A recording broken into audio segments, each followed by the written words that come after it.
Yoga in the UK has now become a super hot trend, with many incorporating this into their everyday lifestyle.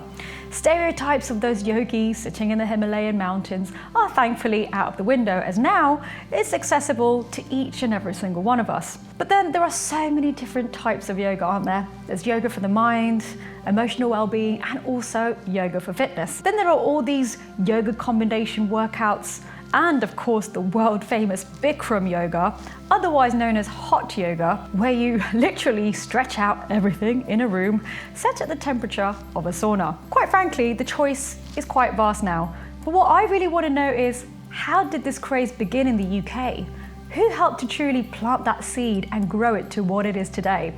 And are there really that many health benefits to yoga as experts claim? And if so, how do we choose what kind of yoga class or even what kind of yoga app really suits us? Hopefully, I'll have all those answers for you. There's clearly what I would refer to as a yoga boom in the modern world. But when did it really arrive in the UK? Well, it first came to the UK early in the 20th century, and back then it only consisted of postures, which, by the way, are called asanas, without there even being a name. Then classes called yoga, again mainly for women, began in the 1960s, and then yoga grew further with the help of television programs and the arrival of major brands including Iyengar Yoga and Ashtanga Vinyasa Yoga. When I went to England, Switzerland in 1954, never I thought that yoga would catch the world so fast. Though I went to the West in 1954, but I could capture the public only in 1961. To think that it's grown so much, and today we have a range of styles having emerged from the more traditional forms of yoga, is remarkable. In fact, it's so remarkable that it's even being implemented into schools and has been proven to have a greater impact on the concentration, the behavior, fitness, and emotional well-being of children. Over time, different forms of yoga have developed to meet the needs and the desires of everyone. And here are some of the most popular forms today. Vinyasa is a style of yoga where poses are strung together to form one fluid sequence of movement. Vinyasa, by the way, means to move with the breath, which is essentially the core of any Vinyasa class that you attend. Often called flow yoga, Vinyasa flow is a style of yoga which focuses on transitions and movements, with less time spent in stationary poses. Now, although Vinyasa is often considered a very fast and physically challenging practice, it can also be soft and gentle. Sounds good, right? Moving with the breath can also mean slowing down your transitions with deep inhales and slow exhalations. As opposed to other styles of yoga, Vinyasa flow classes really don't have a set of sequence or a certain amount of type of poses to get through. No two classes are ever really the same. And often the sequences are what I would call creative and playful. Now, the second is dynamic yoga. Dynamic yoga is, as it sounds, a lively style of yoga that features fluid movements. It differs to other yoga techniques because it really focuses on body awareness and involves much more dynamic asanas, which, by the way, are postures in yoga. This practice also focuses on the union of the mind, the body, and spirit. It unearths the idea that the spirit and mind can flourish when the body is open very, very deep. It also assumes that the body reflects our spiritual and mental state at the time of practice. In the 1960s, dynamic yoga emerged in the West after flourishing in the East. It has Tai Chi and Karate influences, thanks to Nagaboshi Tomoe, who taught it to Western yogis. Typical dynamic yoga classes include working through the four elements: earth, water, fire, and air. Some refer to this type of yoga as a modern athletic style of yoga, and it's becoming increasingly popular by the day. So next is Ashtanga. Ashtanga is based on ancient yoga teachings, but it was popularized and brought to the West by K. Pattabhi Jois in the 1970s. So it's this rigorous style of yoga that really follows a specific sequence of postures. And it's similar to Vinyasa Yoga, as each style links every movement to a breath.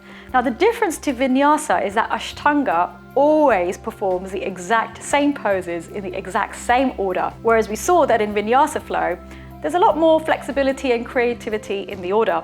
Now, what I love so much about this practice is that it usually starts off with the sun salutation called Surya Namaskar. And this, for me, is just mind-blowing. But did you know that the sun salutation alone has countless health benefits, including beautiful skin? Yoga Nidra, otherwise known as yogic sleep, is a state of consciousness between waking and sleeping, like the going to sleep stage, typically induced by a guided meditation of some form. So this type of yoga involves the deepest state of relaxation, one where the body is completely relaxed, typically while you're lying flat on the back, arms by your side and legs straight, in a posture known as Shavasana. Despite some claiming it's quite modern in nature, the history of Yoga Nidra is as old as yoga itself, as the first mention of Yoga Nidra is in the Upanishads, where Lord Krishna is associated with Yoga Nidra in the epic Mahabharata. There's been so much hype about this kind of meditation, as it promises the equivalent of 2 hours of sleep in one 30-minute practice. So in the modern day that we live in, where sleep time is valued and people just aren't getting the hours that they need, you can see how this form of yoga would be a fabulous way to kind of cheat on getting loads of sleep. Now, if the stats are true and 30 minutes of this yoga gets you the equivalent of 2 hours sleep, then that means you could basically survive on 2 hours a night if you did this type of yoga. Now that would really be something, wouldn't it? Kundalini Yoga. Now this is one of my favorite types of yoga that, quite frankly, has me hooked. If you haven't heard of it, it's basically this uplifting blend of spiritual and physical practices. Kundalini Yoga incorporates movement, dynamic breathing techniques, meditation, and the chanting of mantras such as Satnam, meaning truth is my identity. Now, I absolutely love the fact that mantras are included, because you end up feeling supercharged and as light as a feather when you leave any room of Kundalini Yoga. The goal is to build physical vitality and increase consciousness. Did you also know that Kundalini Yoga derives from Kundalini, defined as energy that lies dormant at the base of the spine until it is activated, as by the practice of yoga, and channeled upwards through the chakras in the process of spiritual perfection? It's pretty mind-blowing, but it's true, it's all about energy. So the majority of the physical postures focus on navel activity, activity of the spine, and selective pressurization of body points and meridians. When you're in a Kundalini Yoga session, you'll feel like you're actually healing energetically and so uplifted that when you finish, you'll feel as light as feather. What I love so much about this type of yoga is that it stays true to the yoga traditions. You know, with Kundalini Yoga being the mother of all yogas, as is known, the combination of pranayama, which is breathwork, asana, postures, and of course kriyas, a series of exercises, mantra and meditation, it's totally inclusive of all the beautiful aspects of this practice. And sometimes deep relaxation is also accompanied by a gong, which I love. For me, it really is like the icing on the cake. Iyengar Yoga was developed and popularized by BKS Iyengar. Iyengar is what I would really call a purist style of yoga. It's a very meticulous style, placing emphasis on precision and alignment of the body. In other words, there is utmost attention paid to finding this proper alignment in a pose, and together with this posture is details of your breath control, referred to as pranayama, as I mentioned before, and this form of yoga is excellent for building strength and flexibility. In order to help each student find the proper alignment, an Iyengar studio will stock a whole array of yoga props, including blocks, blankets, chairs, and so much more. There isn't really a lot of jumping around in Iyengar classes, so you won't exactly get your heart rate up like other classes, but you'll be amazed to discover how physically and mentally challenging it really is to stay put. Now, if you have an injury or chronic condition, Iyengar is also a really good choice for you. This one is all about precision and paying close attention to what I call anatomical details, so it could be overwhelming for a beginner. However, if you're one for a challenge and want to really test how great your balancing skills are, definitely try this class out. You've heard of karma and you've heard of yoga, but karma yoga, have you heard of that before? Now, whilst karma yoga can mean a lot of different things to different people, the general idea is taking the philosophy of yoga and putting it in action. In other words, karma yoga is the yoga of action. This means stepping out of the mat and into the world. It actually means humbling your ego, serving your community, and being part of something so much bigger than yourself. So, You apply good deeds out of the kindness of your heart. For instance, serving your local charity once a week by doing voluntary work could be an example of karma yoga. The Bhagavad Gita, which is the holy Bible in Hinduism, states that karma yoga is the selfless devotion of all the inner and outer activities as a sacrifice to the Lord of all works, offered to the Eternal as master of all the soul's energies and austerities. Now that's very deep, but it does bear so much meaning. A karma yogi should be free from lust, greed, anger, and egoism. You have to understand two things. One, who are you? Who's in there looking out? What is the nature of your being that has a relationship with the world around you? And the second is, what is the nature of the world outside of you? So I understand this type of yoga to be something that we should all implement into our lives in order to balance our karmas and give service to the world at large with a good attitude, the right motive, and selflessness. Now, before I go into this one, I need you to erase any real preconceptions you may have had linked to the word Tantra. This word in the modern day does conjure up images of sexuality and even sometimes laced with nudity. But Tantric Yoga is really all about deepening your connection to your energy and body. So whilst it may improve aspects of the male and female encounter sexually, it really is so much more than that. Although tantric practices are founded on the principle of intimacy, intimacy is not purely physical. It's the act of connecting so deeply that you feel as if that you're getting this glimpse into your and perhaps another person's soul. It's very deep. The purpose of Tantra Yoga is to actually further emotional well-being, aiding spiritual and physical health as well. The word Tantra means to weave or expand. And the root of the word yoga is yud, which means union. Like many of the other forms of yoga, it does include conscious breathing, elements of the sun salutation, side plank pose, and child's pose. But it also has a partner peace pose, otherwise known as intertwined sukhasana. Now this combines both energies and union as one, and although I've never tried it, I've heard it's a very mind-blowing experience. And what you experience during this time is just amazing. What distinguishes Tantric Yoga from others is that it also weaves dynamics of other mystical practices, as well as astrology, Ayurveda, crystals, and gemology, to name a few. In utilizing these aspects, the tantric practice aims to expand beyond perceived limitations of yogic philosophy. Bikram Yoga. If you haven't watched the Netflix movie Bikram Yoga, then at least you won't focus on the controversy surrounding the man who brought Bikram Yoga to life. For this episode, I'm only going to be talking about the style of the yoga. In any case, I'm sure you'll have already heard of this kind of hot yoga carried out in intensely heated rooms.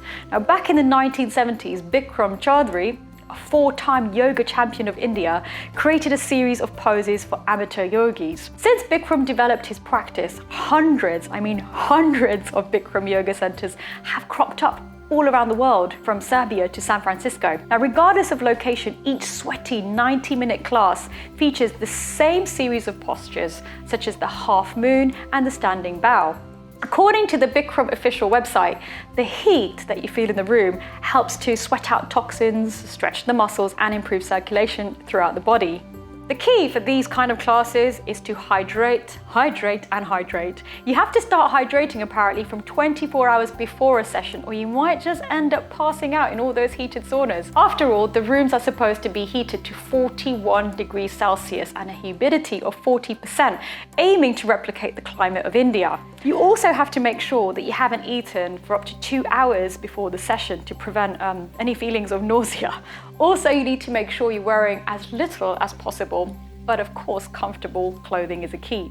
Now, I've heard a typical 90-minute session can burn so many as 716 calories, so you can see why this particular hot style of yoga is so popular with the health-conscious population out there.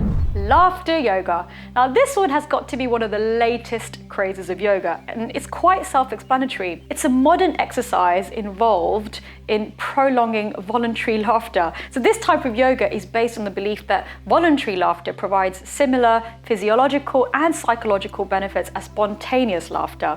It's usually done in groups with eye contact and lots of playfulness between participants.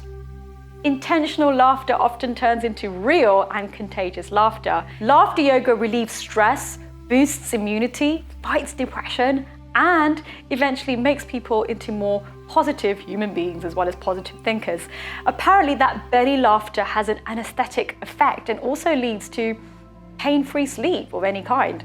So who actually turned laughter yoga into yoga, or laughter into yoga, and what actually happened? So it was developed in 1995 by Dr. Madan Kataria, a family physician practicing in Mumbai, India. Looking for ways to alleviate stress from living in the overcrowded city, he decided to create a laughter club to test out the theory that laughter truly is the best medicine. So Dr. Kataria did this by gathering a group of people in a public park to tell jokes. That was his intention. The first week, everyone enjoyed the humor and laughed. But what Dr. Kataria observed was that whether something was humorous or not, people actually laughed when they saw others laughing. Basically, this laughter was visually contagious. Realizing that he was really onto something special, or what I'd call a potential goldmine, Dr. Kataria then created and perfected simulated laughing techniques and incorporated breathing exercises into the routine. What we do is we get together in a group and initiate laughter as a form of exercise, but when we look at each other, laughter becomes real and genuine. That is how laughter yoga was born. Before you knew it, the whole concept took hold of everyone and spread worldwide. Today, there are over 8,000 laughter yoga clubs in 65 countries, which I think is amazing because, let's face it, we could all do with more laughter in our lives, right? London is swarming with yoga studios or gyms which have yoga sessions pretty much daily. With classes catering for every style and every skill, it's no wonder the discipline is now regarded as an essential part of many people's working week to help counteract the effects of too much screen time, which classes are really worth taking on for, right? Now here are my top 5 favorite hotspots in town that I'd highly recommend that you try out. So the first hotspot is Triyoga, with locations in Covent Garden, Soho, Chelsea, Camden, Ealing and Shoreditch. This hotspot provides an all-encompassing approach where you can expect to find this whole host of far-reaching facilities to help your yoga practice and give it a more multifaceted edge. The classes provide a great range of styles and relaxation methods to choose from, with each instructor offering their unique twist to help visitors incorporate some much-needed restoration into their hectic working weeks. Another space in Covent Garden is one of my favorite spots, especially because there's this infrared heating to create a dry, almost holiday-like warmth, wide open spaces, and of course beautiful studio-specific scents. Now this is certainly hot yoga at its most luxurious. Good Vibes Yoga in Covent Garden is all about what the name suggests, good vibes. It really is a blissful hotspot. The classes are invigorating with the aim to calm the body and the mind. Softly lit and super cozy, not to mention calming, its variety of classes helps boost flexibility and positivity in equal measure. So, if you're into this velvety, calm setting, this one is for you. Hotpod Yoga. Now this is a modern day, almost futuristic setting at its finest. Like the name suggests, these spots are cocoons of bliss in a hot room, of course. Heated to 37 degrees, the pods are hot, but not unbearably so, and the effective combination of active and passive postures, tranquil purple lighting and chilled out playlist holds the key to not just a more mellow state of mind, but also a more flexible body too. It's really one to try out if you're in the town for sure. Just make sure you hydrate beforehand. The next one is Fat Buddha Yoga. I love a bit of outdoor space, especially on those gorgeous sunny days in London. Fat Buddha Yoga, otherwise referred to as FBY, has residencies around London at venues ranging from sunny rooftops, iconic nightclubs, to some of London's coolest hotels. They host events, offer wellness in the workplace, do retreats, surf trips, run clubs, and also sell some dope t-shirts and yoga mats. Now, what I also love about this type of yoga is the music. Fat Buddha Yoga is big on the playlists. If you're curious, just check out Fat Buddha music on Spotify and you'll be blown away. And if you're out of town, there's bound to be another FBY location around the globe, as they do claim on their homepage. They state that we roam the globe with an ethos to provide a fun and accessible approach to yoga and wellness with no BS. It sure does sound great, doesn't it? In the fast-paced, fifth-gear lifestyle that so many of us city people lead, it may be difficult to fit in a yoga class, especially when it comes to committing weekly. So what about using an app instead? Is it just as beneficial for you? And then which one should you really go for? Thankfully, I've put together my top 5 apps that I would recommend for you to get you all warmed up and started on your yoga journey from downward dog right down to the handstand. The first app I'd recommend is this free one called Down Dog. What's great about this app is that it has so many different configurations. It's about 30,000. You're guaranteed to never do the same class twice, unless you want to, of course. Plus, you can choose the precise area that you'd like to concentrate on during your practice, including back pain and flexibility. You can also choose the music to work out to and even the voice of your personal trainer. Now that's what I really call customization to a T. Yogi to me is also a great app for those looking for a real personalized class. If you're living in London, the instructor delivering app offers you the ability to book a yoga session from hatha to sound healing in your own home or workplace. And if you want to get a more personalized feel, literally as though you have an instructor with you, Simply Yoga is the one for you. With a clear video for each class, you'll feel like you have your very own one personalized yoga instructor with you. Now, there's 3 different workouts, one 20-minute, one 40-minute, and 1 hour session, which combines over 30 poses. Now, it's not the most in-depth app available and certainly doesn't offer as much variety as some of the other apps, but it's a great no-commitment option if you want a bit of a taster into the discipline. Pocket Yoga. Now, this is an easy-to-navigate app and it's always refreshing, one which reduces that sense of being overwhelmed, especially if you're trying yoga for the first time. It has illustrations of over 200 poses, each with detailed voice instructions. There are 27 different sessions to choose from, varying in difficulty and duration, as well as a dictionary of all the poses so you can learn about the different benefits and then hone in on one of the specific ones that really address your individual concerns. Now, at a price of only £2.99, it really is one that you want to keep in your pocket, and you'll see how feasible it is to fit in one of those sessions. Daily Yoga. This is an app that I seriously cannot live without, and one that I would highly recommend to you all, men, women, and children. You'll never get bored with this app. It has over 200 guided classes and more than 500 asanas covering all bases from improving muscle tone, increasing flexibility, and even providing confidence-boosting exercises. I'd say that there's something for all levels of experience too, with beginners and advanced classes across Pilates, yoga, and meditation. You even have this scoreboard and a place to download your favorite programs. The variety of programs for me is a real plus for this one. And you also have this area for mantras that you can go to and listen to whenever you need a bit of time out. I'd say it's both a yoga app and also a mindfulness app rolled into one. If there's any of these that you doubt or any that you feel you really need in your life, Daily Yoga is the one for you. This is it. There's clearly been a boom in yoga, not only in the UK, but all over the world.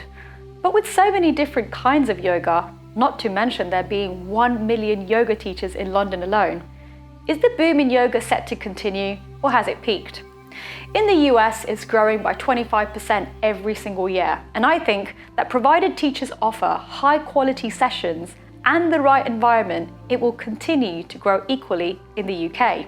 With the amount of teacher training offered both in England and abroad, I'm often hearing stories of people earning 6-figure salaries who give up their jobs to start fresh lives as yoga instructors. Even I'm tempted. If the aim is to spread happiness, health, and inner fulfillment, I don't really think this industry is something that ever could be saturated, especially in the UK.